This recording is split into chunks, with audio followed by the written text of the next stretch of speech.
Hello we are live now. मैं कृष्ण दत्त आपका एक बार फिर से स्वागत करता हूं आपके अपने प्लेटफॉर्म पर केडी पाठशाला पे।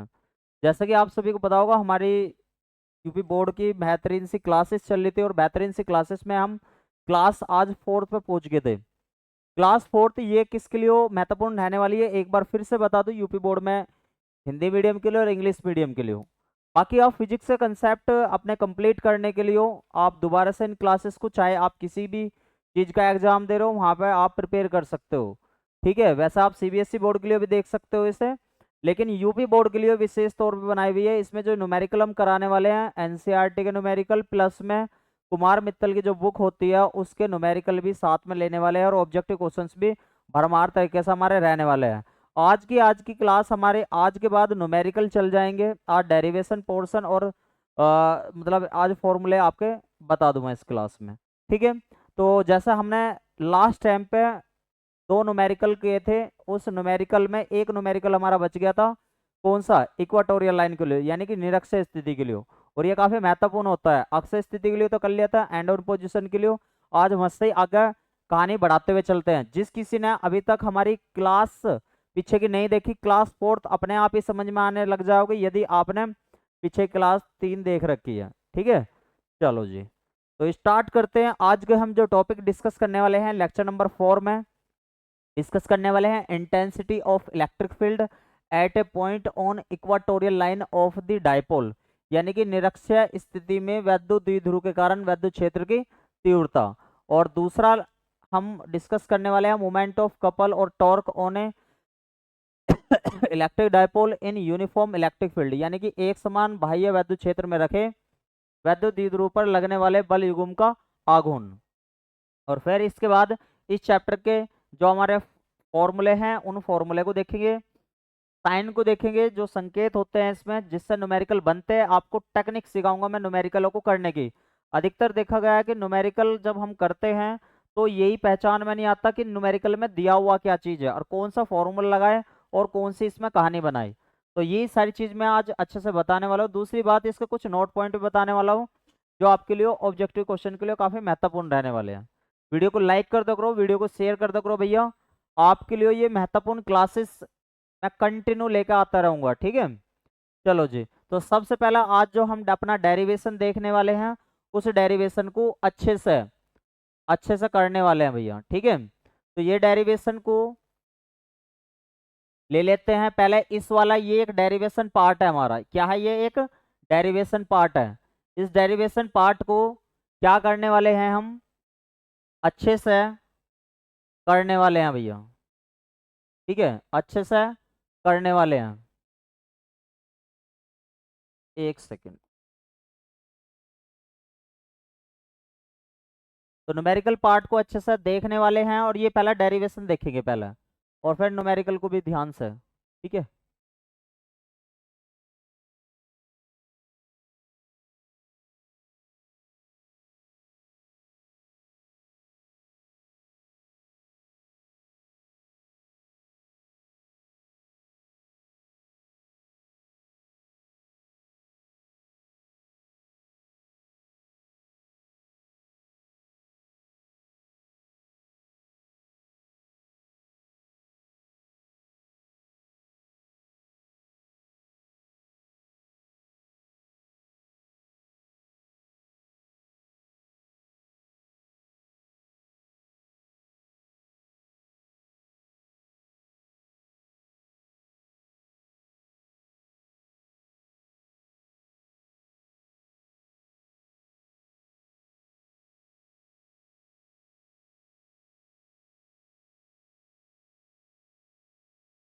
चलो कोई ना, इसकी हेडिंग लिख लेते हैं। ये वाला डेरिवेशन देख लेते हैं। सबसे पहला डेरिवेशन है इंटेंसिटी। इंटेंसिटी, एक बार हेडिंग देख लो भाई। क्या है पहला? Intensity of electric field at a point on. Intensity of electric field, electric field and on electric field at a point on, at a point on on the equatorial line of the dipole. ये derivation point है, काफी important है भैया। इसे बोलते हैं निरक्षीय स्थिति, ये कीवर्ड है इसका, निरक्षीय स्थिति पर, निरक्षीय स्थिति पर वैद्युत द्विध्रुव के कारण, वैद्युत द्विध्रुव द्विध्रुव के कारण वैद्युत क्षेत्र की तीव्रता, वैद्युत क्षेत्र की तीव्रता, ठीक है, ये पढ़ेंगे। इसमें कीवर्ड याद रखेंगे भैया, कीवर्ड कौन सा है, निरक्षीय स्थिति, यानी कि इक्वाटोरियल लाइन, याद रखियो, या ब्रॉड ब्रॉड दी लाइन भी कह सकते हैं, ब्रॉड दी लाइन यानी कि दूर, ठीक है। चलो, तो सबसे पहले इसका क्या देखेंगे हम, पहले वही फॉर्मेट डायग्राम समझने की पूरी कोशिश करेंगे। सबसे पहले हमारे पास यहाँ पे मान लो कोई ए पॉइंट है, इस पर माइनस क्यू चार्ज रखा हुआ है, और यहाँ पे एक दूसरा पॉइंट है बी, इस पे प्लस क्यू चार्ज रखा हुआ है, क्योंकि इलेक्ट्रिक डायपोल आपको ऐसे बनाया कि जिसकी डायरेक्शन माइनस से प्लस की तरफ रहने रहे। बीच में क्या है, एक ओ पॉइंट है, क्या है, एक ओ पॉइंट है, ठीक है। यहाँ से यहाँ तक की जो डिस्टेंस है हमारी वो कितनी है, स्मॉल एल है, और यहाँ से यहाँ तक की कितनी है, स्मॉल एल। एक यहाँ पर पी पॉइंट है, एक पी पॉइंट है, इसी पे इंटेंसिटी निकालनी होती है। याद रखना एक बात कि ओ से लेकर पी तक की जो डिस्टेंस होती है, ये वाली डिस्टेंस, ये हमेशा आर होती है। क्लियर ये वाली बात, ये हमेशा क्या होती है, आर होती है। अब मैं क्या काम करूंगा, थोड़ा सा यहाँ पे ध्यान देने वाली बात है भैया, मैं पी पे क्या रखूंगा, पी पे प्लस क्यू नोट चार्ज रख के देखता हूँ, पॉइंट चार्ज रख के देखता हूँ। तो अब पॉइंट प्लस क्यू देखोगे, पहले इसके कारण देखेंगे, एक बार इसके कारण पी पॉइंट पे इंटेंसिटी देखनी है, तीव्रता देखनी है, एक बार माइनस क्यू के कारण पी पॉइंट पे इंटेंसिटी देखनी है। तो ये हमारा प्लस है, ये हमारा प्लस है, तो प्लस प्लस क्या करेगा, दूर भगाएगा। तो यानी कि ये क्या करेगा, इस वाले को, इस वाले क्यू नोट को थोड़ा दूर भगाएगा ऐसे। जब ये दूर भगाएगा, इसे मैंने कह दिया E1, क्या कह दिया, E1 वेक्टर। कोई दिक्कत समस्या। अब माइनस क्यू के कारण देखो, ये माइनस का क्यू है, ये प्लस का क्यू है, तो क्या होगा, अट्रैक्शन होगा। अब अट्रैक्शन क्या किसका होगा, ये वाला, ये वाला, ये हल्का है, ये आएगा, तो इसका अट्रैक्शन अंदर की तरफ न होगा ऐसे। तो इस वाली लाइन से इसका ऐसा होगा अंदर की तरफ न, इसे कह दिया मैंने E2। अच्छा एक बात बताओ, इन दो E1 इधर ना हो गए, E2 इधर ना हो गए, तो इसका रिजल्टेंट कहाँ पे मिलेगा, इसके बीच में मिलेगा, यहाँ पे इसका रिजल्टेंट मिलेगा इसके बीच में, इसे हमने कह दिया E।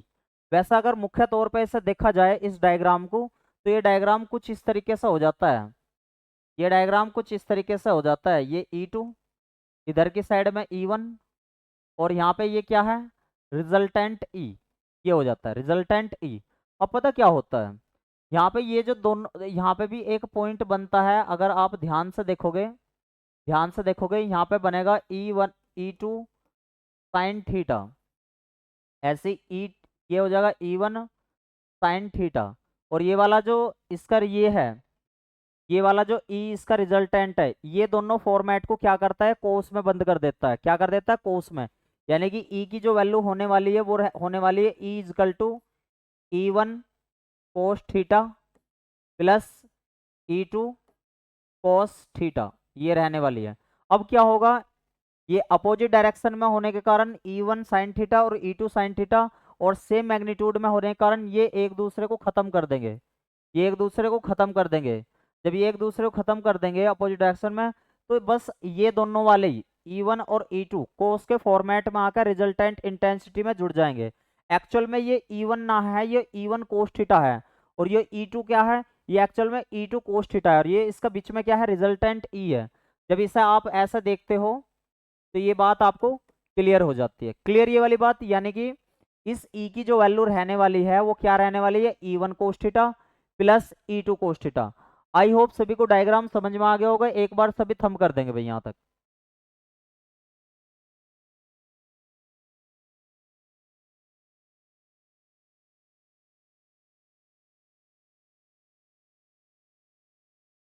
ठीक है, क्लियर है यहां तक की बात। तो आई होप सभी को डायग्राम समझ में आ गया होगा। इसे इक्वाटोरियल लाइन इस वजह से बोला गया कि ये अगर यहाँ पे बीच में इससे पहले वाले डेरिवेशन में आप देखोगे तो लाइन में था, एक्सिस में था, इसी वजह से अक्षीय स्थिति बोला था, यानी कि एक्सेल पे। यहाँ ब्रॉड द कह सकते हैं या फिर एक्वाटोरियल लाइन कह सकते हैं, यानी कि अलग, यानी कि हवा में। मान लो यहाँ इलेक्ट्रिक डायपोल है, यहाँ पे एक जगह -q एक जगह +q, तो बिल्कुल हवा में यहाँ पे देखना हमें इलेक्ट्रिक फील्ड इंटेंसिटी। ये वाली बात सभी को क्लियर होगी। तो अगर मैं आपसे कह लगूं, एक बात देखो, अगर ये L है और ये वाला आपका R है, तो ये वाला ये परपेंडिकुलर किसका काम करेगा, ये हाइपोटेनियस का काम करेगा। तो इसकी वैल्यू जरा जल्दी से बताओ क्या रहने वाली है इस वाली की। तो अगर आप पाइथागोरस से देखेंगे, ये आपका परपेंडिकुलर है, ठीक है, और ये क्या है आपका बेस है, तो ये वाला हाइपोटेनियस का क्या बन जाएगा, R² + L², ये बन जाएगा। और ठीक इसी प्रकार से ये भी R है, ये L है, ये भी क्या हो जाएगा, बिल्कुल same to same R² + L²। कोई दिक्कत समस्या किसी को भी, यानी कि ये भी R² + L² है, और ये भी क्लियर, ये वाली बात आई होप सभी को क्लियर होगी डायग्राम में। अब हम इसकी डेरिवेशन बनाने की पूरी कोशिश करते हैं, ठीक है। यहाँ तक बताओ कोई दिक्कत समस्या किसी को भी, आई होप किसी कोई दिक्कत समस्या नहीं हुई होगी, ठीक है। यहाँ तक कोई दिक्कत समस्या नहीं हुई होगी। डायग्राम को थोड़ा सैड कर लेते हैं, ठीक है। चलो, ये सारी चीजें आपने नोट डाउन कर ली होगी। सबसे पहले मैं देखता हूँ +q के कारण p पॉइंट पे intensity, intensity at point p due to the +q charge, यानी कि P बिंदु पर +q आवेश के कारण विद्युत क्षेत्र की तीव्रता, विद्युत क्षेत्र की तीव्रता। क्लियर है ये वाली बात, आई होप सभी को क्लियर होगी। तो इसके कारण इस पे देखेंगे तो पिच की डिस्टेंस, पहले नॉर्मल फॉर्मूला क्या होता है इंटेंसिटी का, E1 = 1/4πε0 q/r² होता है। अब E1 देखेंगे, ये क्योंकि इसे हमने ने क्या दिया था E1, जब तो ये दूर हटा था, तो E1 क्या हो जाएगा हमारे यहाँ से 1/4πε0 q/, अब R वो लेंगे जो यहाँ से लेके यहाँ तक की P पॉइंट तक की डिस्टेंस रहेगी, तो क्या रहेगी, चलो मैं इसे BP लिख लेता हूँ जिससे कि आपको याद रहे, BP आपको याद रहे। तो E1 = 1 और ये क्या है इसका स्क्वायर, तो 1/4πε0 q/, BP की वैल्यू कितनी है, B से लेकर P तक की वैल्यू है √R² + L² का होल स्क्वायर। तो यहाँ से तो ये पहले ही खत्म हो रहा है, तो E1 की वैल्यू यहाँ से कितनी आ गई भैया, 1/4πε0 q/R² + L²। ये इक्वेशन नंबर हमारी होगी पहले की भैया। अब हम किसका निकाल लेंगे, इंटेंसिटी निकाल लेंगे P पॉइंट पे, किसके लिए हो, -q के कारण, ठीक है। तो यहाँ पे एक दूसरी लाइन लिखेंगे, इंटेंसिटी एट पॉइंट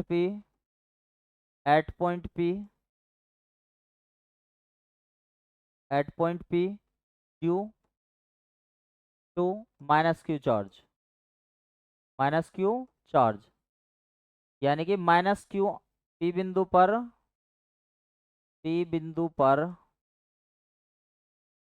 -q आवेश के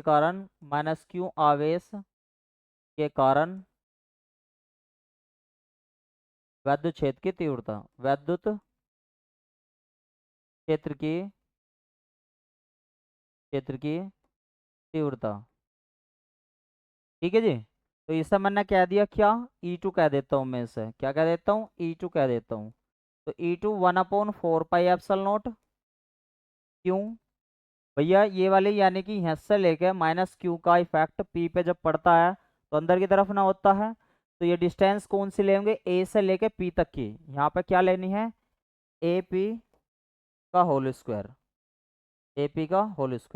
तो E2 = क्या हो जाएगा यहाँ से 1/4πε0 क्यू अपॉन ए पी क्या है हमारा, ध्यान से देखो, ए से लेके पी तक का है हमारा r square plus L square, और इसका अंडर रूट है,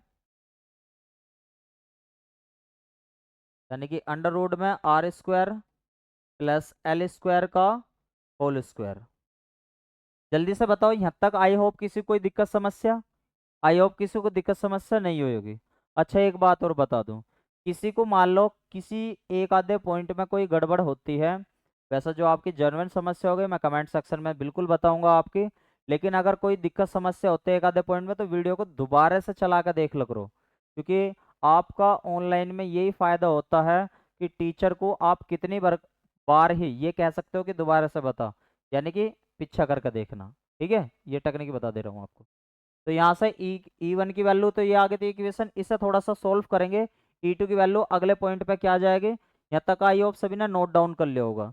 तो ई टू की वैल्यू आ जाएगी यहाँ से, ई टू हो गया होगा 1/4 pi epsilon not Q upon are square plus L square, इसे भी इक्वेशन नंबर 2 कह देंगे। अब रिजल्टेंट इंटेंसिटी देखेंगे एट पॉइंट पी। ठीक है जी, क्या देखेंगे, रिजल्टेंट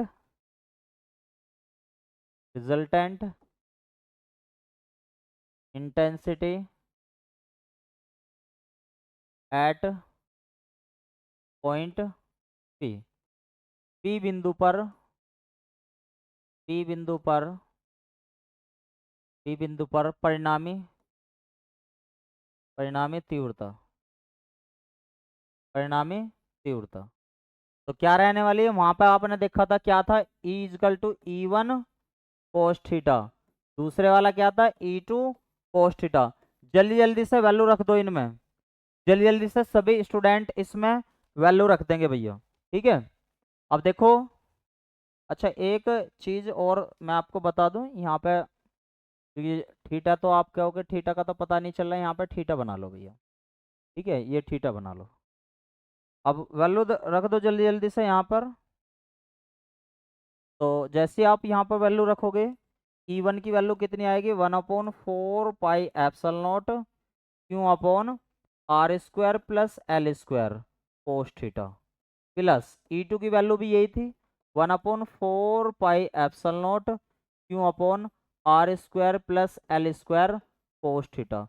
जल्दी जल्दी से बताओ यहाँ तक कोई दिक्कत समस्या किसी को भी, और दोनों यूनिट कैसी हो रही होगी, सेम हो रही होगी, दोनों कैसी हो रही होगी भैया, सेम हो रही होगी। क्लियर ये वाली बात, दोनों क्या हो रही होगी, सेम हो रही होगी। तो इसे हम लिख सकते हैं E is equal to 2 multiply 1/4 pi epsilon not Q upon are square plus L square cos theta, cos theta. Clear हो गया यहाँ तक की बात सभी को, आई होप यहाँ तक की बात सभी को क्लियर होगी होगी। चलो जी आगे बढ़ते हैं। अब यदि हमें कोस थीटा की वैल्यू डायग्राम से पता लग जाएगा तो मजा आ जाएगा एकदम। तो कोस थीटा सभी बच्चे निकाल कर देखेंगे वैल्यू। आप सभी कुछ हिंदी मीडियम से होंगे तो लाल बट्टे कका का प्रयोग करा होगा आपने, तो लाल बट्टे कका का प्रयोग करा होगा तो आपने देखा होगा कोस थीटा जो होगा क्या होता है हमारा, आधार बटे कर्ण, और आधार का मतलब जो इंग्लिश मीडियम से हो गए बेस बाई हाइपोटेनियस। ठीक है, बेस बाई हाइपोटेनियस। बेस तो वहां पे आप देखोगे डायग्राम में, जब आप बेस देखोगे तो एल पाओगे। देखो जब आप डायग्राम में क्या देखोगे, बेस देखोगे, ये रहा भैया डायग्राम में बेस हमारा एल है, हाइपोटेनियस दोनों साइड में कैसा है, under root r square plus L square. Clear है ये वाली बात, ठीक है। तो ये है हमारा कोस थीटा क्या हो जाएगा, बेस बाई हाइपोटेनियस। तो बेस क्या है हमारा एल अपॉन क्या है, under root r square plus L square. Clear है ये वाली बात।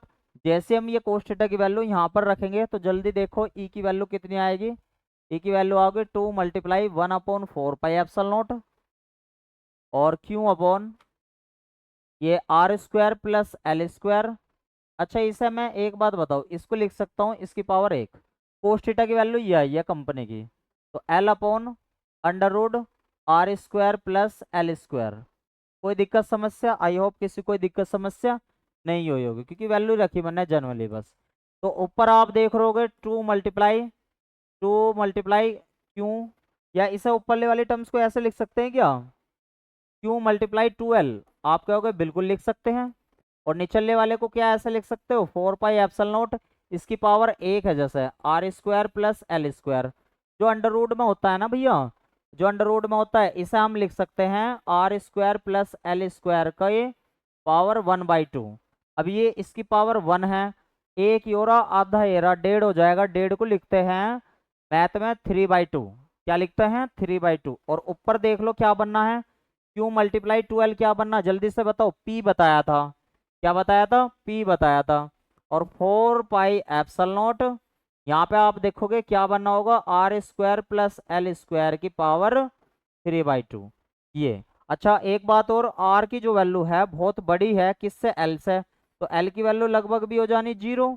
तो जैसे ही यहाँ पे 0 हो जाओगे एल की वैल्यू, तो यहाँ से ई का फॉर्मेट हमारा बनेगा 1/4 pi epsilon nought P upon, इसकी वैल्यू तो पूरी 0 होगी, तो आर की पावर कितनी बन जाएगी यहाँ से, आर की पावर 2 मल्टीप्लाई, और इसकी कंपनी की ये कितनी है 3/2, इससे ये कट जाएगा।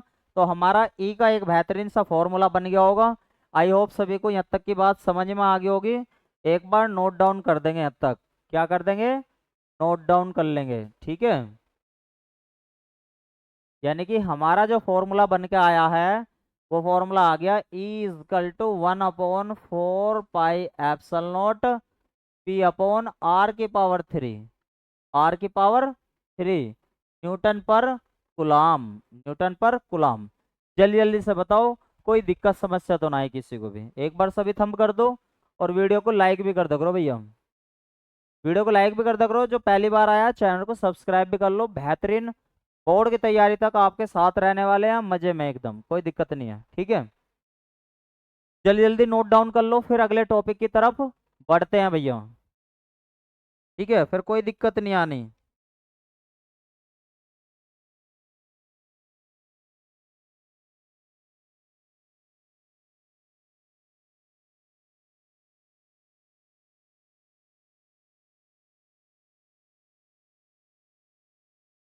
ठीक है जी, चलो क्लियर हो गया होगा। एक नोट पॉइंट बताता हूँ आपको, एग्जाम में यहाँ से एनडीए या कंपटीशन एग्जाम में क्वेश्चन बन जाता है बड़ा बेहतरीन सा। नोट पॉइंट, नोट पॉइंट, अभी आपने देखा था जो हमारी अक्षय स्थिति आई थी, अक्षय स्थिति पिछले वाला जो डेरिवेशन था, एक्सियल वाला जो था, एक्सियल पोजीशन वाला जो था, या एंड ऑन पोजीशन वाला जो था, एंड ऑन पोजीशन वाला जो था, उसका फॉर्मूला आया था E = 1/4 pi epsilon not 2p/r की पावर 3, ये आया था या नहीं आया था, आप कहोगे बिल्कुल आया था।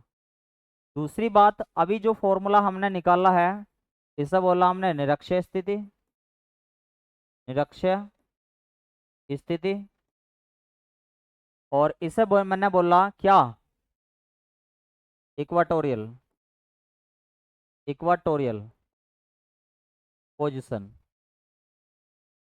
देखिए ब्रॉड दी पोजीशन भी बोलते हैं। इसकी वैल्यू हमारी आई E = 1/4 pi epsilon not p/r की पावर 3, ये आई या नहीं आई, ठीक है जी। अब यहां से रिलेशन आता है कि भैया एक बात बताओ, अगर ये वाला एक्सियल है, ये वाला एक्सियल है, और ये इक्वाटोरियल है, तो दोनों में रिलेशन क्या है। तो अगर मैं इसे लिख के चलूं, इसे लिख के चलूं कि एक्सियल, ये एक्सियल की वैल्यू थी 1/4 पाई एप्सिलॉन नॉट 2p, 2 को पहले निकाल लूँ यहाँ पे, चलो मैं इसे लिख ही लेता हूँ 2p/r की पावर 3, ठीक है, एक्सेल वाला जो था। अगर मैं ई एक्सेल को ऐसे लिख लूँ, ई एक्सेल को ऐसे लिख लूँ, 2 बाहर ले लूँ, और 1/4 पाई एप्सिलॉन नॉट p/r की पावर 3 ले लूँ, तो आप देखोगे तो ई एक्सेल जो है 2, और ये वाली वैल्यू किसकी थी जल्दी बताओ, ये वाली वैल्यू थी ई इक्वाटोरियल की, ई इक्वाटोरियल वाले की, ठीक है जी। तो अगर मैं यहाँ से ई एक्सेल देखूँ, अब आपको ये यहाँ से रिलेशन बताने वाला हूँ, ई इक्वाटोरियल, तो क्या बन जाएगा 2:1। भैया ये क्वेश्चन आपका डायरेक्ट एनडीए टीजीटी पीजीटी सारे एग्जामों में पूछे जाने की यहाँ से संभावना रहती है। कैसे? कि आपको ये बताना है कि एक्सेल वाला कितना होता है और इक्वाटोरियल का कितना होता है। तो भैया एक्सेल वाला तो होता है दुगना और इक्वाटोरियल का होता है एक गुना। तो यानी कि इक्वाटोरियल का दुगना कौन होगा? इक्वाटोरियल का दुगना होगा एक्सेल वाला। कौन होगा? एक्सेल वाला। यानी कि एक्सेल वाले की वैल्यू, यानी कि intensity of electric field equatorial से दुगनी होने वाली है। कितनी होने वाली है? दुगनी। एक बार नोट डाउन कर लो, फिर आगे बढ़ेंगे भैया। बड़ा बेहतरीन सा क्वेश्चन था ये। क्या था? बड़ा बेहतरीन सा क्वेश्चन था।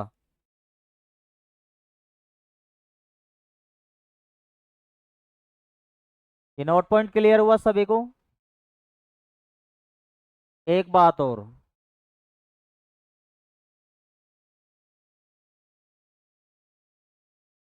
नोट डाउन कर लेंगे यहाँ पे सभी, फिर आगे बढ़ेंगे भैया।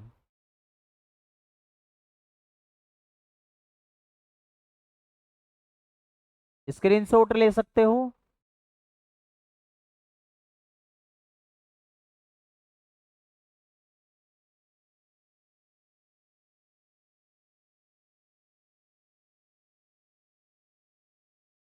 ठीक है जी। अब देखो एक चीज और बता दूं मैं, एक नोट पॉइंट और, बड़ा गजब सा एक नोट पॉइंट। अगर मैं आपसे कहूं, सिंपल इंटेंसिटी देखी थी हमने पॉइंट चार्ज पार्टिकल के लिए, पॉइंट चार्ज पार्टिकल के लिए, पॉइंट चार्ज पार्टिकल के लिए इंटेंसिटी कितनी थी? पार्टिकल के लिए इंटेंसिटी कितनी थी? इंटेंसिटी कितनी थी? आप क्या हो गए, ई इजकल टू थी 1/4 pi epsilon not q by r square थी। लेकिन अगर मैं आपसे कह लगू, यानी कि बिंदु आवे यो है बिंदु आवेश के कारण, आवेश के कारण तीव्रता। लेकिन अगर द्विध्रुव आ रहा है हमारे पास, अगर डायपोल है, डायपोल के रहने पे, डायपोल के रहने पे, यानी कि द्विध्रुव के रहने पे, द्विध्रुव के रहने पे इंटेंसिटी कितनी आई है हमारी? दो तरीके से इंटेंसिटी आई थी। एक तो आई थी E is equal to 1/4 pi epsilon not 2p/r⁻³ एक आई थी ई इजकल टू, ये एक्सेल के लिए होती, ये इक्वाटोरियल के लिए होती, 1/4 पाई एप्सिलॉन नॉट p/r⁻³ अच्छा आप यहाँ पे देखोगे कि पॉइंट चार्ज के लिए हमारा इंटेंसिटी जो है ई प्रोपोर्शनल टू 1/r² है। ठीक है, ये वाली आप बात याद रखना। और इन दोनों के लिए चाहे किसी के लिए भी आप देखोगे, तो आप देखोगे कि यहाँ पे ई प्रोपोर्शनल है 1/r⁻³ कितना है? r⁻³ तो ये आपसे एग्जाम में ऐसा पूछा जाता है कि पॉइंट चार्ज पार्टिकल के लिए इंटेंसिटी और इसका बीच की डिस्टेंस का रिलेशन क्या होता है और डायपोल के कारण डिस्टेंस में क्या इफेक्ट होता है, ये चीज भी पूछ लेता है। एक बार नोट डाउन कर लो, फिर हम आगे बढ़ेंगे भैया। एक बार नोट डाउन कर लो सभी।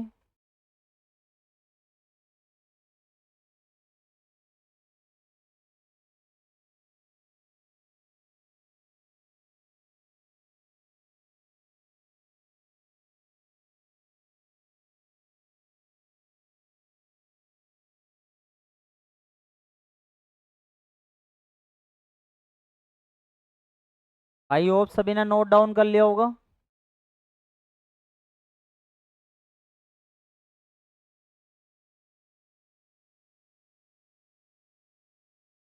चलो जी आगे बढ़ते हैं।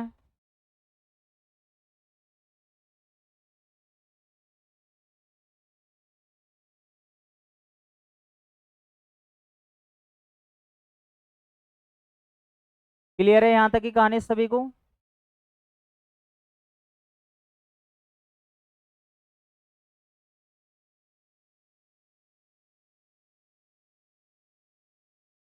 ठीक है, चलो आगे बढ़ते हैं। अब है नेक्स्ट हेडिंग है एक समान एक समान बाह्य वैद्युत क्षेत्र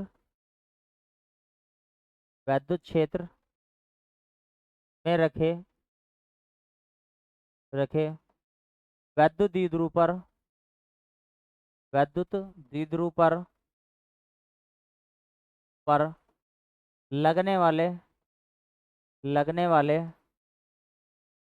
बल का व्यंजक बल का व्यंजक यानी कि डेरिवेशन, यानी कि moment of couple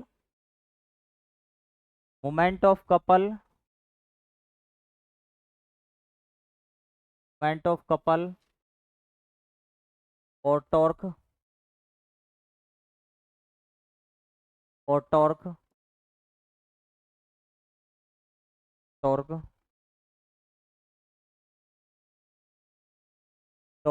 on A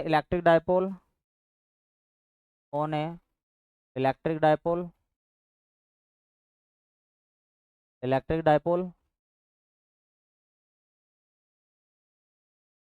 electric dipole in uniform electric field uniform electric field uniform electric field.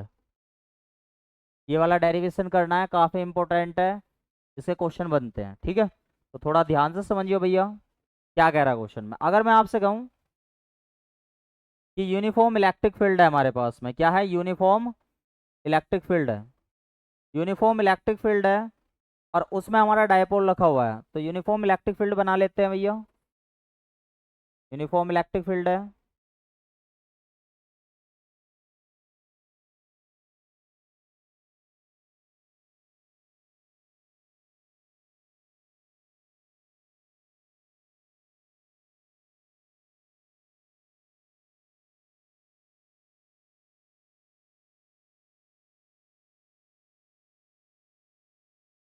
ये यूनिफॉर्म इलेक्ट्रिक फील्ड है हमारा।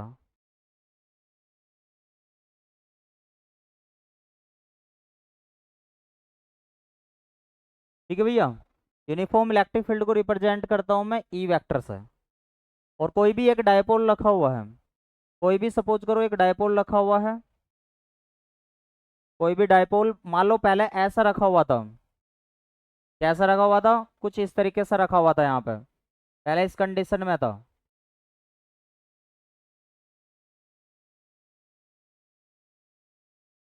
कुछ इस कंडीशन में रखा हुआ था पहले। एक सेकंड बस,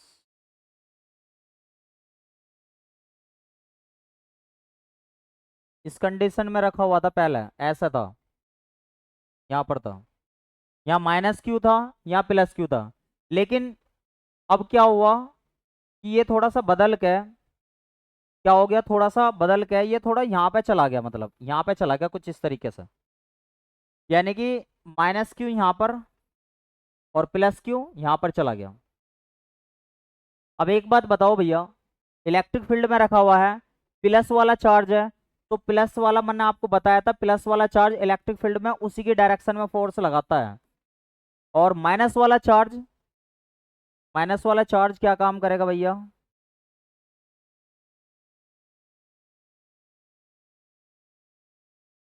माइनस वाला चार्ज क्या काम करेगा, इलेक्ट्रिक फील्ड की अपोजिट डायरेक्शन में फोर्स लगा होगा, इधरली साइड में क्या लगा होगा, इधरली साइड में फोर्स लगा होगा। और ये जो पर्टिकुलर इसकी डिस्टेंस हो जानी है, ये वाली देखो, ये वाली अब डिस्टेंस तो पहले से 12 थी ये वाली, लेकिन परपेंडिकुलर डिस्टेंस, क्योंकि परपेंडिकुलर में यहाँ साइन थीटा आता है, और अगर ये पैरेलल में होता तो क्या आता, कोस थीटा। यानी कि ये वाली जो डिस्टेंस है, ये वाली जो आपको दिखाई दे रही है, ये होगी हमारी 2l साइन थीटा। और यहाँ से ये इतने एंगल पे घुमा है, इसे बोल दिया मैंने थीटा। कोई दिक्कत समस्या?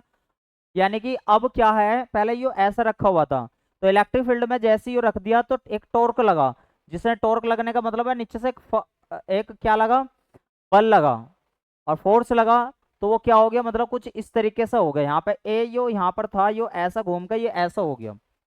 तो अब इसी के लिए डेरिवेशन बताना। अब जो इस पे यो लगा है, यहाँ से इस डायरेक्शन से जब लगा है, ये ऊपर पहुंच गया यहाँ पर, तो इस पे टॉर्क लगा, इस टॉर्क की वैल्यू कितनी होगी, तो हम टॉर्क निकालना करेंगे। क्या निकाल लेंगे, टॉर्क निकाल लेंगे, यानी कि बल आघूर्ण।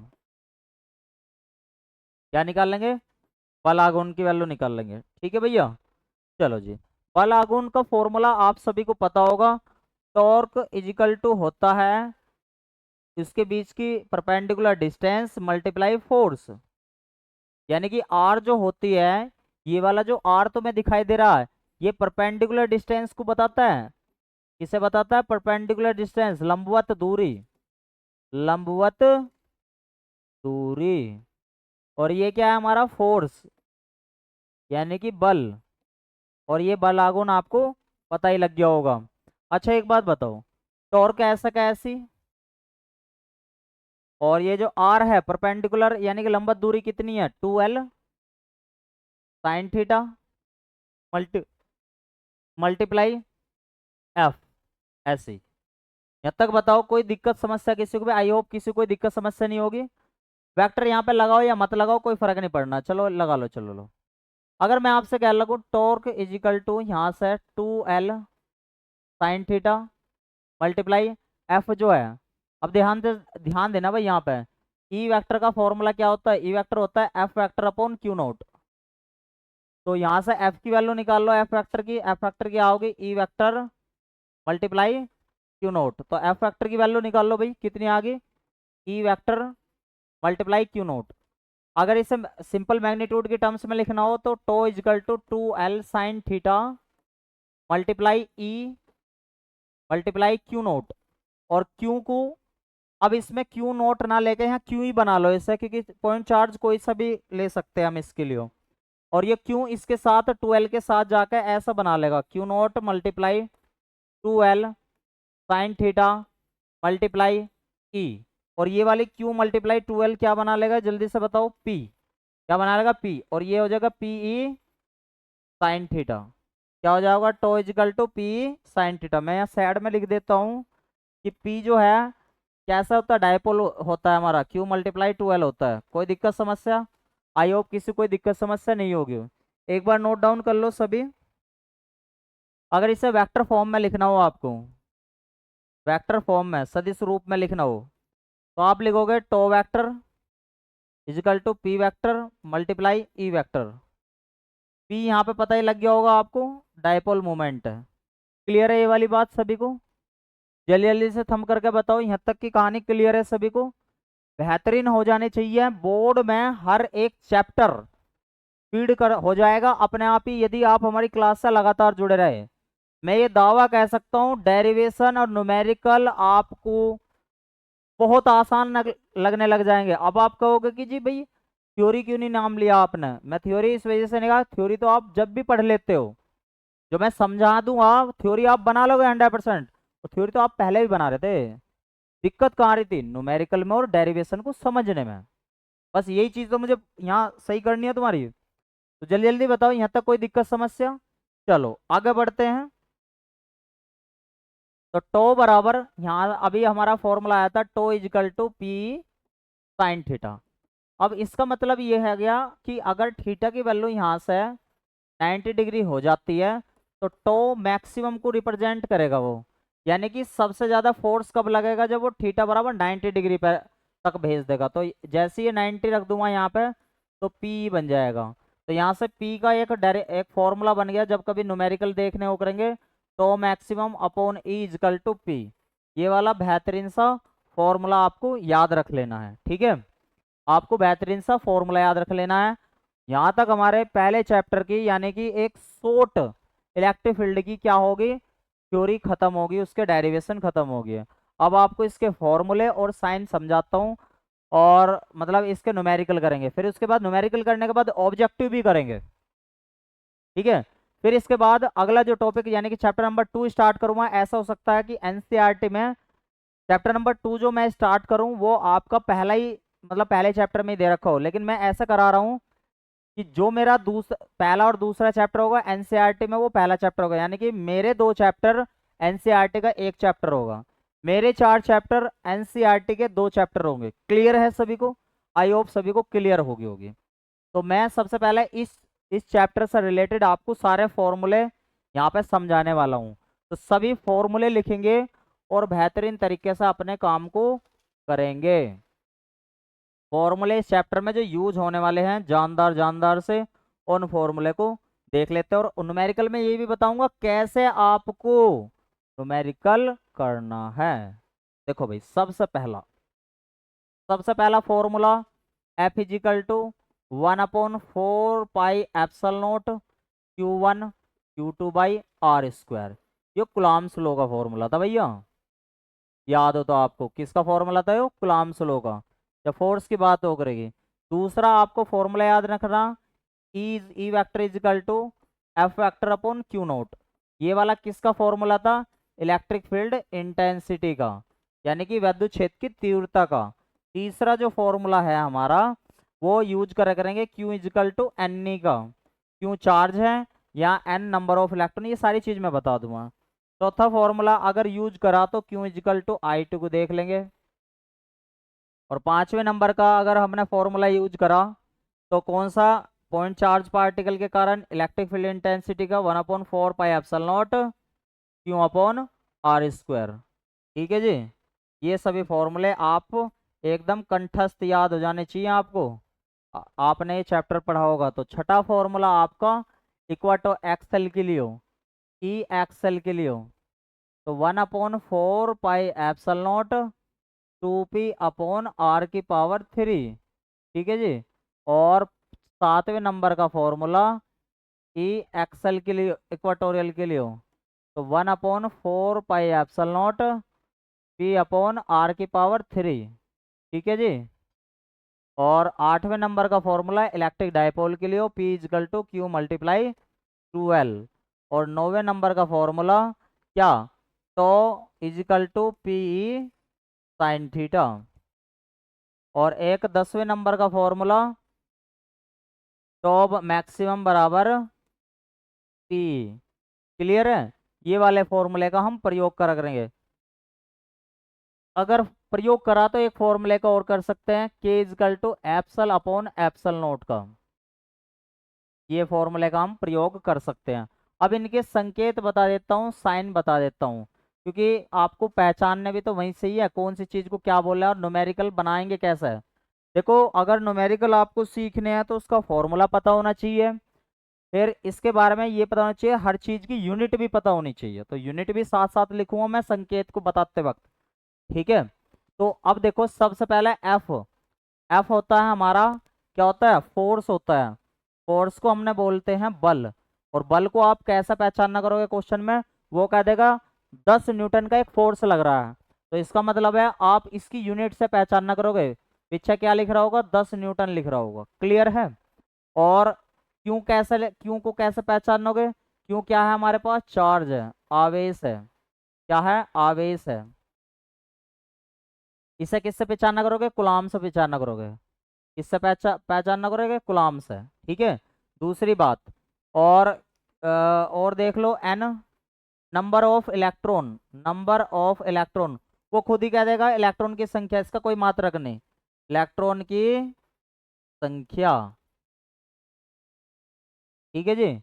और आगे तो बाकी पी आपको इलेक्ट्रिक डायपोल का पता लग गया होगा। इलेक्ट्रिक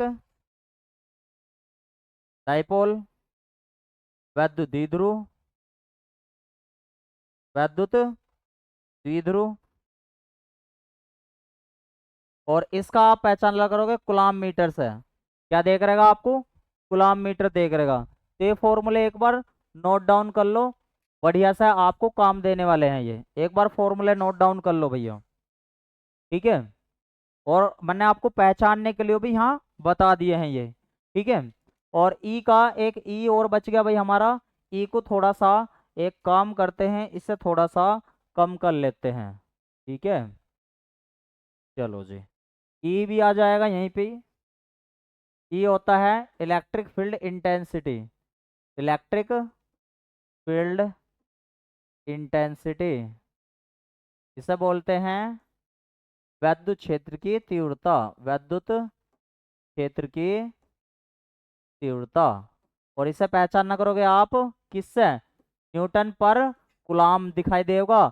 संख्या के अपेक्षा न्यूटन पर कूलाम देगा ना, तो पहले क्या देगा, इलेक्ट्रिक फील्ड इंटेंसिटी इतनी है 200 न्यूटन पर कूलाम, तुरंत पहचान जाना या तो यूनिट से या ऐसा जो है। ठीक है जी। और एक विशेष बात और बता दूं, ई की वैल्यू आप यूज करा करोगे 1.6 मल्टीप्लाई 10⁻⁻⁹ कूलाम। तो ये सारी चीज अगर आपको क्लियर है, कल हमारे न्यूमेरिकल की सीरीज चलेगी। आज के लिए इतने ही रखते हैं। ऑल द बेस्ट सभी को, जय श्री राधे कृष्णा।